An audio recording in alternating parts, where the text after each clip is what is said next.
As joias de crioula são consideradas, pela pesquisadora Ana Beatriz Simon Facto, como as primeiras representantes de um design de joalheria tipicamente brasileira.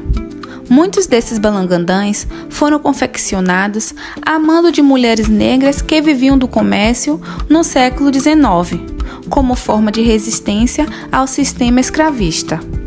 Aproveitando a proximidade do Dia da Consciência Negra e a exposição Dona Fulô e Outras Joias Negras, no Museu de Arte Contemporânea da Bahia, o Recatar de Memória, com a ajuda de Ana Beatriz, conta essa história. Essas joias, elas surgem no século XVIII e XIX e são de origem baiana.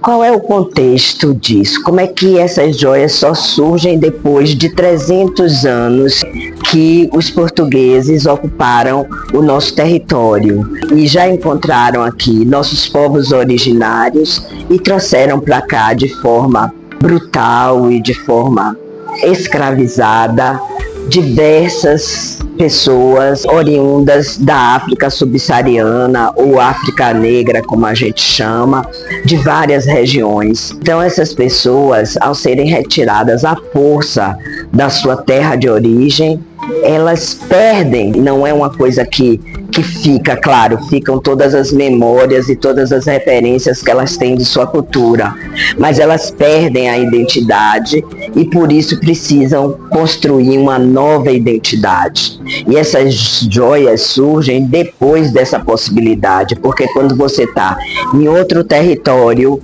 você tem outras circunstâncias, outros materiais, outras referências culturais. O processo de aquisição dessas joias, né, ou de feitura, de mandar fazer essas joias pelas mulheres negras escravizadas, alforriadas ou libertas, era um processo, principalmente as escravizadas ou alforriadas e libertas, que eram mulheres de ganho, ou seja, elas vendiam seus quitutes. Muitas vezes elas ainda estavam escravizadas e tinham um acordo, mas o que ela conseguisse vender por um preço maior do que ela combinou com o proprietário, aquele dinheiro ficava para ela. E óbvio que ela não ia guardar em dinheiro, ela iria guardar em alguma coisa que pudesse ser uma espécie de poupança, ser uma espécie de caixinha.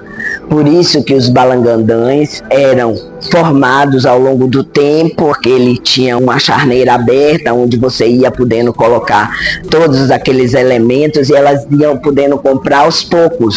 Nesse período, os senhores de engenhos, donos de muitos territórios, gostavam de mostrar o seu poder através da ostentação. Então, quando suas mulheres saíam juntamente com seus filhos e com as escravas, que eram escravas da Casa Grande, elas saíam também elegantemente vestida, mas dentro já de uma composição identitária que elas construíram. E é por isso que a gente chama tanto essas joias como toda essa indumentária que elas criam de forma híbrida, pegando elementos tanto da cultura africana quanto da cultura europeia, portuguesa, quanto algumas coisas dos povos originários. O objeto em si, ele é um objeto híbrido, mas como simbologia dessas mulheres, eram uma afirmação de identidade, afirmação de resistência ao sistema escravocrata.